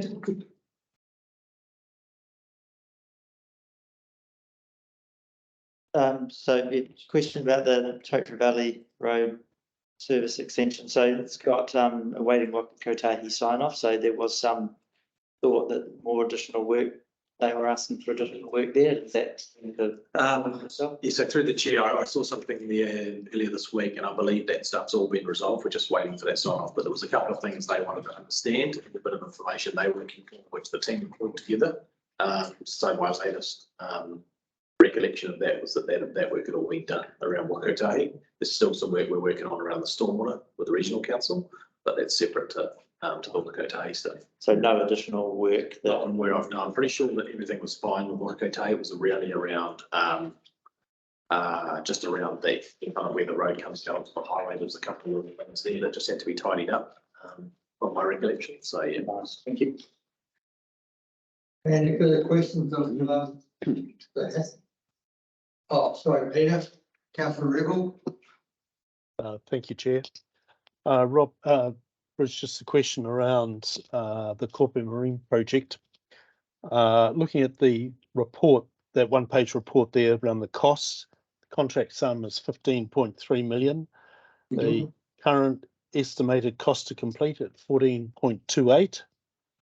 So that means there's probably just over $1 million. Looks like it's potentially coming just over $1 million under budget. Am I reading that correctly? If just based on these numbers? Yeah, based on those numbers, you are reading that correctly. That has just changed. So I've got more up-to-date numbers, which have taken the total estimated cost to complete to 14,330, basically 14,340. So just under $1 million left, I would say. Right, just under $1 million. As I understand, in the overall project, there's funding that we're expecting from the Thames ratepayers for this second to last, if you like, 565,000. Yes. And the final 565,000 from the Waikato Regional Council.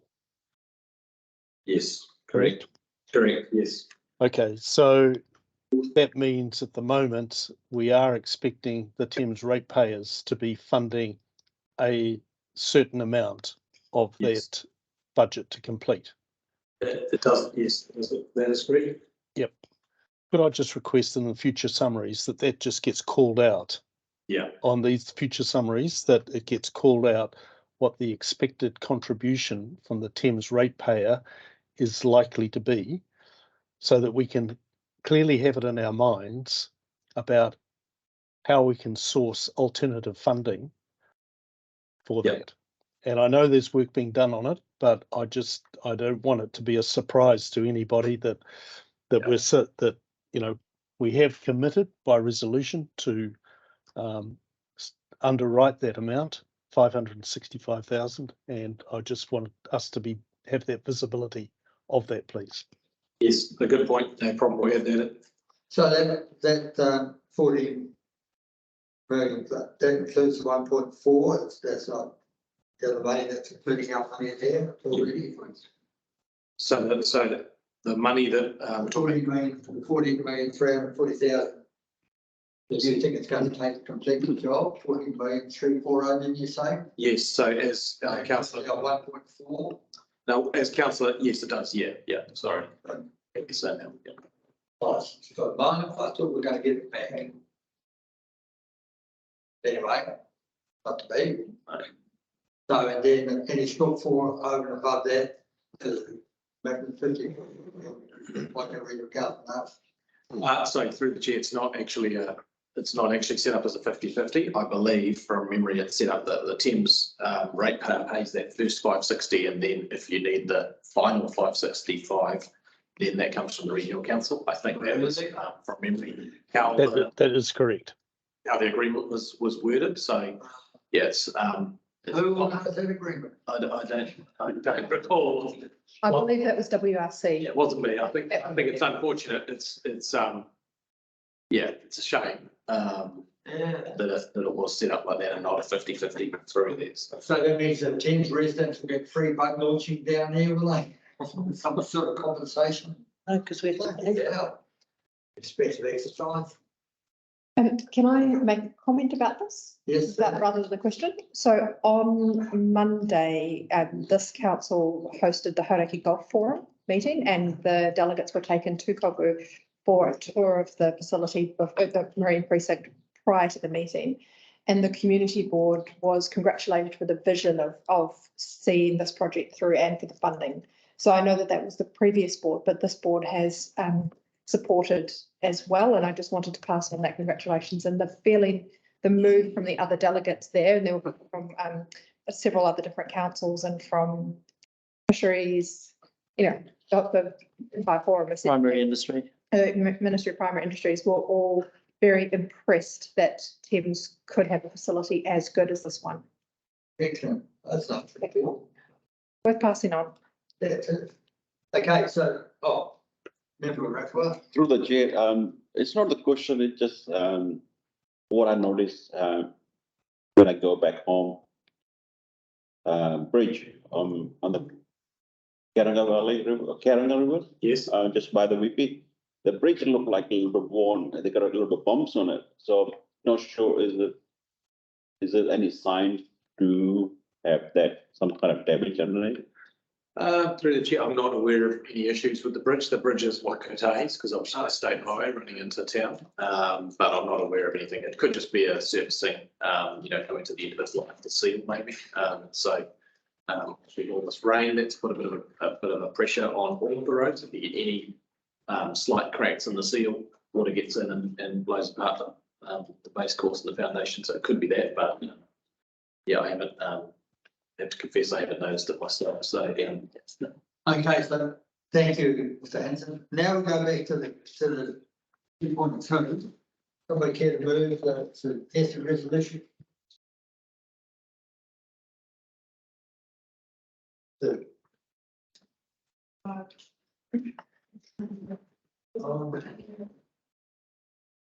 Yes. Okay, you can do that again. Yes. So members, as you'll notice, there's a list of 4 projects which we provided updates for: the Thames Sub-Regional Aquatic Facilities Project and Thames Sports Partnership Project, which we've discussed already today. And you will get a presentation on the 27th of September about. And then the Thames and Surround Spatial Plan, the installation of 2 sculptures, and the Shoreline Management Plan. The installation of interwoven on the Hauriki rail trail is getting closer, and we started to talk now about the actual the installation plan and the traffic management plan. So it's definitely getting closer, and it will, I expect, create some discussion because it is a large colourful sculpture and in a prominent place on the entry of Thames. In regard to the shoreline management plan, Amon did come in and provide an update in August at a briefing. He is arranging to meet with the Moana Tairi residents in October. Thank you, Rosalie. There was a public meeting for the shoreline management plan in Te Puru last weekend, the week before. Yeah. Swallowtail. My opinion, I've just got through the crack. Thanks for the idea, Bruce, about those tablets. Worked well. So, somebody here to move the resolution, please, for the first part, the CAPEX part. Yeah, no. I have my hand raised. You are moving it? Thanks. Just a couple of things. Firstly, on the Thames Surround and Spatial Plan, at the last meeting, I think Councillor Rodley asked about the composition of the governance group. Where are we at with that, please? I haven't had an update since this report was submitted. So there's no change. Okay. And the other thing is, should we have on this list as well, just because they're important projects, the Thames Promotion and the Karonga Valley River Trail? Karonga Valley River Trail is a roading project, so it's with roading, and so I mean, yeah, well, I mean, what do you think? It's a project that whereby the needs assessment has been completed, and the next step is that Edit will report back to you. And so whether or not it needs to go on there, you'll get a report. And then the other one, which is the Thames Promotion, it's only for, the first part for the end of the year. So we've already discussed the updates coming via the briefings from the 2 members on the steering group for that one. So you resolved that Martin Ridley and Holly McKenzie today will be on the steering group for that project, and we also discussed the updates coming through the updates at briefings. So that's given me an update.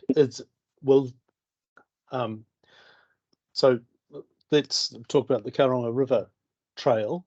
Should that project then be appearing in Bruce's report? Is that what you're saying? Should that until the board adopts the net, I mean, this is my comment, is that once the board adopts the needs assessment, perhaps it could go on here, but if the board doesn't adopt it, then there's no project, is there? It will be on pause. I would support councillor Ribble's position that both those get added here.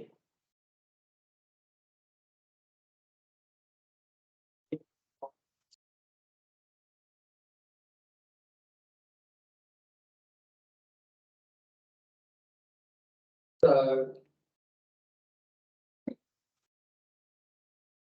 My comment on the Kawaranga Valley project is that it's going through the same planning process as the aquatic and sports projects. they're going through an assessment. As we've completed the needs assessment, and I recall that you had a presentation on that recently. I think as much as anything, it gives public visibility to the things that we're working on, and that we are being intentional about. So we are being intentional about the promotions. We are being intentional about the aquatic centre. We are being intentional about the Karonga River trail. This is a way in which the public can actually see what are the things that we are being purposeful about. Agreed. So, so will it be, Yeah, so I mean, there's no issue with adding them. All I'm doing is just giving you an update on those two. And yes, that is correct. The public will see the progress on those two. I'm relaxed if they add to this report. I think it makes sense. so if just go back to councillor Rebel, is there any money involved at this point in time? I mean, are you indicating we should have some money in the LTP for it going forward, or what are you actually asking for? I think both of those items, we have put them forward for LTP funding. We have, I just asked. Yeah. So, yeah, talk me to. Yeah. Yeah, so on the roading project, which is the Kawaranga Valley project, there has been a project request for it. Right. And on the other project, we've had we've had a discussion about the idea of budgeting funds in the long-term plan for promotion of Thames each year. And so with that will come to you through the long-term plan process. Where you'll get to consider all the items that have been put forward. I think through the chair, I think Councillor Revel was just saying those two should be on those 4 operational projects that we have on the bottom of this. And those two. I disagree with that. Yeah, I relax. just want to make sure that there's some money involved and we've got something to. Yes, relate so back to. separate and outside of this report, yes, I think Rose has said that, has answered that, yes, the project request forms working towards the LTP for that. I think we all support the Kawaranga Valley Trail. I think it's important that Councillor Rebel said that, the public is also aware that we have support from our sites. Same with Grahamstown on the site.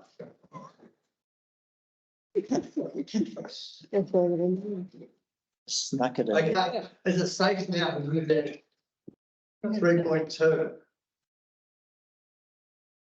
Yes. Yes. Right, Thames Community Board, you see the Thames Community Board 22, 23, 23, 24 CAPEX program. Drivers, a mover please, moved by councillor Rodney, do we have a second please? Member Rymer, any further discussion, there being none, proposed motion, all those in favour, please say aye. Yes, that's carried. Actually, we got,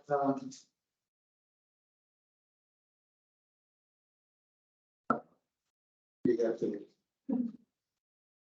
So. Action schedule, anybody? 4.1, So, yeah. I have a question on the point, the second from the bottom, and councillor whoever I think has already raised about the Thames surround spatial plan.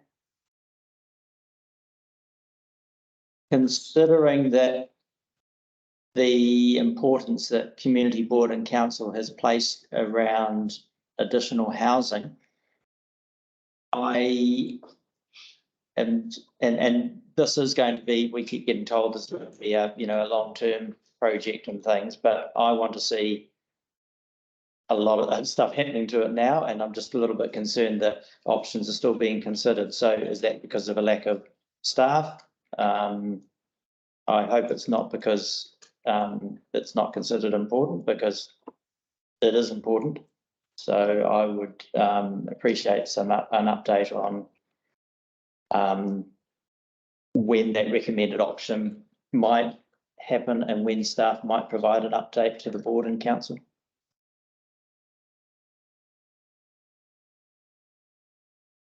Through the chair, I could speak to that. Yeah, you may. So there is a workshop planned in September, which will be bringing the implementation plan to the councillors as a workshop, and then we will be socialising it further with the board, and it will be part of the LTP planning around the implementation of some of the work in that plan. It does flow in with the shoreline management pathways project, and the work that's being done in tandem with that too. Thank you. Rosalind has an update on the taxi stand, I believe. Yeah, so you recall there was a discussion about adding a taxi space in Mary Street. Moving the taxi from Sealy Street to Mary Street. Sealy Street to Mary Street. That's on the DT. Correct. So that was raised with the roading manager about establishing a new taxi space in Mary Street.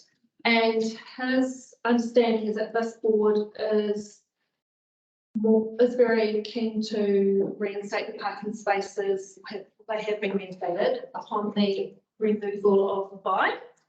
And so he's just feeling a little bit uncertain as if you want all those parking spaces, and now you're saying that you want a taxi space. Okay, so the request has actually come from Women's Refuge, who would like that as a loading zone. So I don't think it really matters where the taxi zone goes, as long as it is moved away from that area. And when we were having the discussion about the vibe, it seemed logical that we were reinstating the road, we could move the taxi at the time. And I was told I didn't need a resolution, that it could just go onto the works program for that to happen. So that's really. Yeah, I can see he was just wanting, to make sure that we really cleared from the rationale. He wasn't clear. He wasn't 100% clear. Okay, well, you can go back and say that there's been a very strong advocacy from Women's Refuge to have the taxi rank moved from its current location. We did gain 7 car parks with the removal of the period intervention, so I guess one could be utilised for that. Or a loading zone, or drop off point, whatever they want to do with it. They've still got the car parks at the ANZ. I see people are parking now at Mary Street, walking to the ANZ. They can actually still go to Mary Street. That's ANZ. Thank you. Yeah. Any other items on the action schedule? Yeah, my quick question, I presume it's got plans. Quick question about flag tracks. We've got quite a few flags to be going up in the next couple of months. Through the chair, I haven't had anything come back to me saying that things aren't moving forwards as the expectation was, but I will double check and follow up on that. It's a nice reply. They just got closed down there, so I took closed mine and just shut it down. But anyway, they are going up, starting with Armistice Day, or that we up one up to the 150 year. So 850 years of being a borough council. So it'd be nice to have all the tracks working. And whether you resolve the issue about what happened to the light pole that was taken away from the corner there, it's like Valley 2 over, it's out of the perfect flag track sign, the whole thing there. Read it, I mean, did it? It's really, yeah, I don't recall the detail around that one, but I will make sure that I ask that question following up on Yeah. the wider issue. There's a perfectly good flag tracks on there, and the pole was taken down there, they had a nick in the side of it, so they must have hit it. Okay. And along with the pole, they didn't put the flag tracks back up on the new light pole, and we've disappeared, so that's gone. It'd be interesting to know exactly what happened to that, please. So what we're inviting you to lunch, if you get some lunch, but they come join us for lunch. Yes. All right. Oh, the motion there. Did you move it? Yeah. Moved by, Member Johnson, second by Member McKenzie. Stephen, action, all those in favour, please say aye. Aye. Yes, carry. The last one is 4.2. Chair's report, we'll take that as read. So there are some people who are going out and doing things over and above what those are down here. One, we're going to get rid. We don't have to report because it's not really our thing, but it would be nice to know. Councillor Sinclair about the LGNZ, but we don't have to. Forward you the report I read to council. Oh, you got one? Oh, yeah, I read a report to council. Good, maybe we can circulate. You'd be happy with that? I'll do it right now. Okay.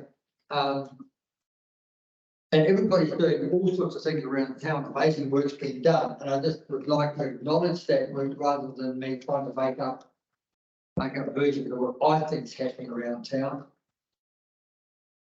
So, if somebody just wants to add to it sometime. Councillor Rodley, you've been doing some things.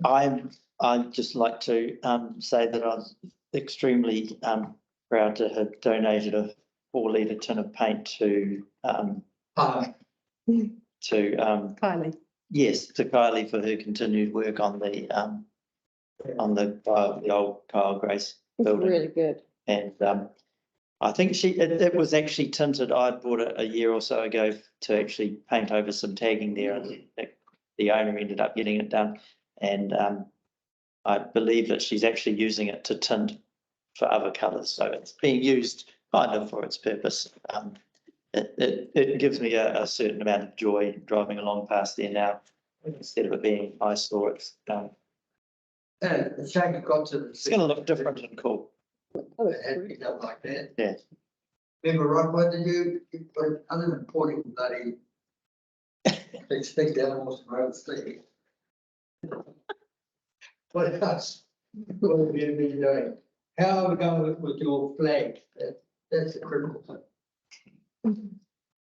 Flag's going very good. We're just waiting for more funding from the council till we put the new flag. And we went together for Korea Day at the Thames High. It was pretty good to see kids To the where? at the Thames High School for Korea Day. Oh, yes, yeah. That was good. So I had a chance to talk with some tradespeople. It's surprisingly a young one, not interesting to pick a future line. Yeah. It's pretty, but and also I had a BA5 yesterday. It was pretty good. Coco Marine project going pretty good. I think the updates, Is very good. Yeah. I mean, well, it's not a specific conversation. So we can move the chair, I'll move the received. second. Vote these aye, no against. Right. Okay, meeting closed. A little bit of water. All right, now, lunch will be served. I'm not too sure if I got round to eating. I don't know, it should be heated up, but hopefully that will be. And we'll be. Oh, brilliant, and there's more sugar one, now not that white dead.